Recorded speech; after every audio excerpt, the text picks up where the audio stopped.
Hello and welcome to my channel. I hope you enjoyed this story. I'm going to try and upload a new story each day. The Cursed Cauldron. Holly Arnold had always dreamed of owning a restaurant. Growing up on the Isle of Wight, her days were filled with the scent of salty sea air mingling with the aroma of her grandmother's cooking. Her grandmother had been a local legend, known for her culinary prowess and secret recipes that seemed to hold a touch of magic. When her grandmother passed away, Holly inherited her quaint seaside cottage and all its secrets, including a dusty old cauldron tucked away in the attic. Holly had been working as a sous chef in a bustling London restaurant, but the stress and chaos of city life wore her down. The Isle of Wight beckoned with its promise of tranquility and a fresh start. She packed her bags and moved back, determined to transform the cottage into a restaurant that would honor her grandmother's legacy. As she cleaned out the attic, Holly found the cauldron buried beneath a pile of old linens. It was heavy and ornate, covered in strange symbols that seemed to pulse with an eerie energy. Intrigued, she decided to keep it and use it as a centerpiece for her kitchen. Little did she know, this decision would alter the course of her life forever. The first time Holly used the cauldron, she was experimenting with a new soup recipe. As she stirred the broth, a rich, intoxicating aroma filled the kitchen. When she tasted it, she was overwhelmed by the depth of flavor. It was unlike anything she had ever experienced. She served it to a few friends, and their reactions were ecstatic. Word of mouth spread quickly, and soon her small restaurant was packed with eager customers. With each dish Holly prepared in the cauldron, her reputation grew. People traveled from all over the island, and even the mainland, to taste her creations. The cauldron seemed to have an almost supernatural ability to enhance the flavors of the ingredients. Holly was elated, believing she had finally found her path to success. However, it wasn't long before she began to notice the price of using the cauldron. The first sign was subtle, a dull ache in her hands that worsened with each meal she prepared. She brushed it off, attributing it to the long hours she spent cooking. But as the days passed, the pain intensified. Her fingers became stiff and swollen, making it difficult to hold a knife or stir a pot. One night, as she was cleaning up after a particularly busy day, Holly heard a whispering voice emanating from the cauldron. It was faint, almost indiscernible, but it sent a chill down her spine. She leaned in closer, trying to make out the words. "Feed me." Startled, she stepped back, convincing herself it was just her imagination playing tricks on her. The next morning, Holly woke to find dark, shadowy bruises spreading up her arms. Panic set in, and she rushed to the local doctor. He was baffled, unable to explain the mysterious affliction.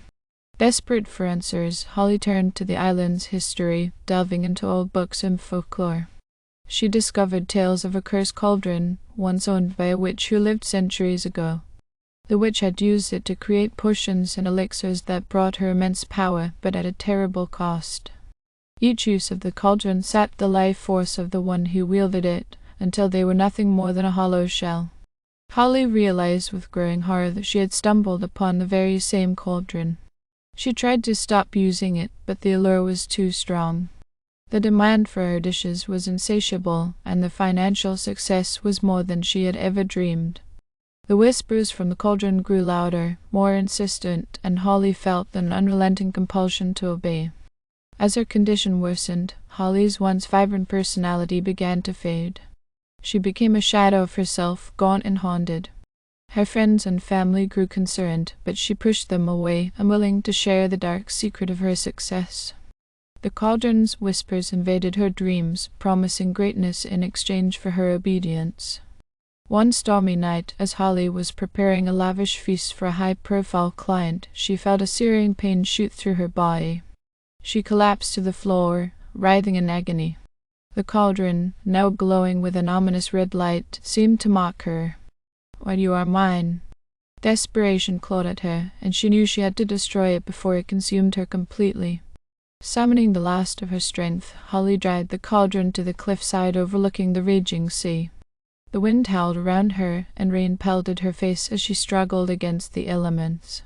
With a final, defiant scream, she hurled the cauldron into the abyss. It vanished into the dark waters below, and Holly collapsed, exhausted and broken. In the days that followed, Holly's condition slowly improved. The bruises faded and the pain in her hand subsided.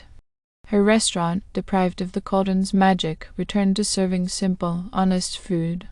The crowds dwindled, but Holly didn't care. She had learned a harsh lesson about the dangers of ambition and the true cost of success. Years later, as Holly stood at the cliffside, watching the waves crash against the rocks, she felt the sense of peace. The cauldron was gone, but its memory lingered, a reminder of the dark path she had once walked.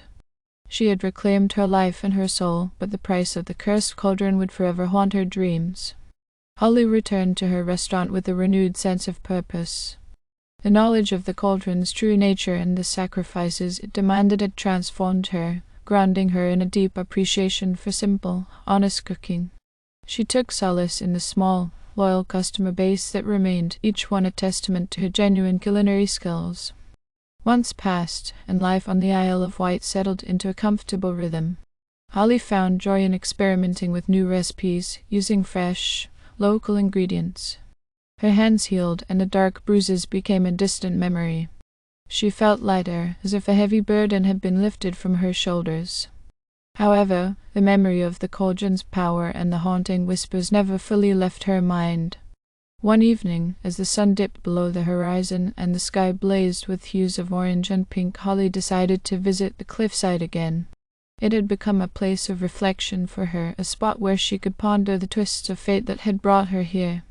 As she stood on the edge, watching the waves crash against the rocks below, a sense of unease settled over her. From the corner of her eye, she noticed something glinting among the rocks. Curiosity piqued, she climbed down the precarious path to the shoreline. There, partially buried in the sand and seaweed, was the cauldron. It looked withered and corroded, but the strange symbols were still faintly visible, pulsing with a malevolent energy. Holly's heart raced. She had thrown it into the sea to be rid of it forever, yet here it was, as if the ocean itself had rejected it. She reached out tentatively, her fingers brushing the cold, damp surface. In that moment, a surge of energy coursed through her, and the whispers returned, louder and more insistent than ever before. You cannot escape me. We are bound together, Holly recoiled. She had to get rid of it, but how?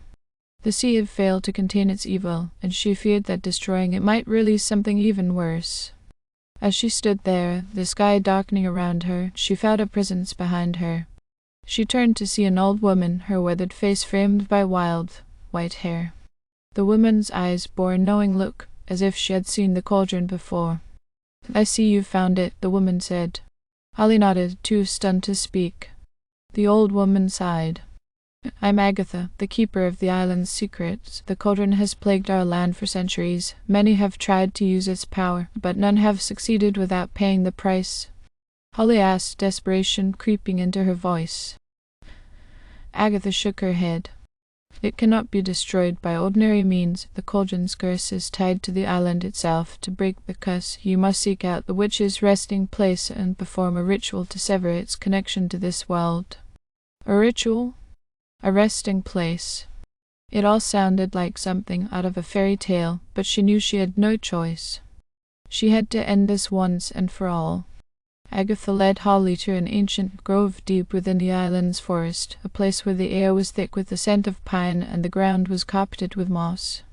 In the center of the grove was a weathered stone altar, surrounded by twisted, gnarled trees. This is where it must be done. The witch was buried here, and her spirit guards the cauldron. Place the cauldron on the altar and recite the incantation I will give you. Holly followed Agatha's instructions. As Agatha recited the ancient incantation, a chill wind swept through the grove, and the ground beneath them seemed to tremble. Holly joined in, her voice steadying as she felt a strange sense of purpose wash over her. The symbols on the cauldron glowed brighter, and the whispers grew to a deafening roar. For a moment, Holly thought she might be torn apart by the force of it. But then, as the final words of the incantation echoed through the grove, a blinding light enveloped the cauldron. There was a sound like shattering glass, and the cauldron cracked, its pieces crumbling to dust. The wind died down, and an eerie silence settled over the grove. Holly felt a weight lift from her chest, and she knew the curse was broken. The cauldron's power was gone, and its evil dissipated into the night. Agatha placed a hand on Holly's shoulder. You have done well. The island is free from the cauldron's curse thanks to your courage. Holly smiled. Thank you, Agatha. I couldn't have done it without you, with the cauldron destroyed. The darkness that had once tainted her life was gone, replaced by a deep appreciation for the simple joys of cooking and community. The Isle of Wight, too, seemed to breathe easier, as if a great shadow had been lifted. Holly's restaurant thrived, not because of any supernatural aid, but because of the love and care she put into every dish. She became a beloved figure on the island, known not just for her culinary skills, but for her strength and resilience. And though the memory of the cauldron and its curse would always linger, it served as a reminder of the power of courage and the importance of staying true to oneself. Years later, as Holly stood at the cliffside, watching the sunset, she felt a deep sense of contentment.